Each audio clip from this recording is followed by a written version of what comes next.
Hey everyone, welcome back to my channel. Today, we're diving into the fascinating world of version control system. Now, you might be wondering, why should I care about version control system in biology? Well, my friend, let me tell you, this is one of the most crucial aspects of modern research and data analysis in the biological sciences, so buckle up and get ready to have your mind blown.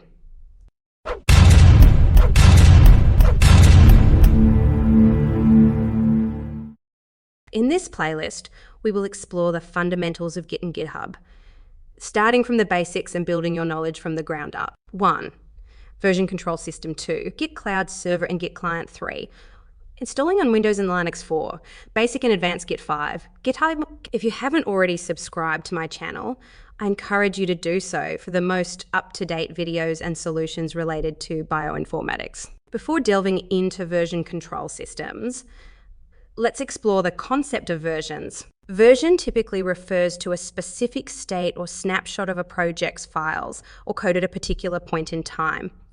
Each version represents a specific revision of the project, and it includes all the files and their contents as they existed at the moment the version was created. These versions are often labeled with unique identifiers, such as version numbers or commit hashes, to differentiate them. Let's imagine we have a file system containing 3 files. A, B, and C. The state of the file system can be referred to as version 1. Now let's introduce another file, D. This updated state becomes version 2. Version control systems maintain a record of the history of these versions, and each version is preserved as a checkpoint.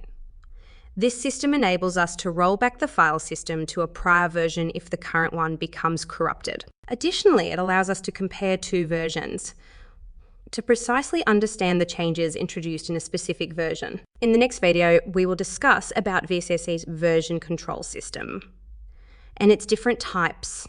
In future playlists, we will provide practical demonstrations of working with bioinformatics code GitHub repositories. If you haven't already subscribed to my channel, I encourage you to do so for the most up-to-date videos and solutions related to bioinformatics. Thank you and see you in the next video.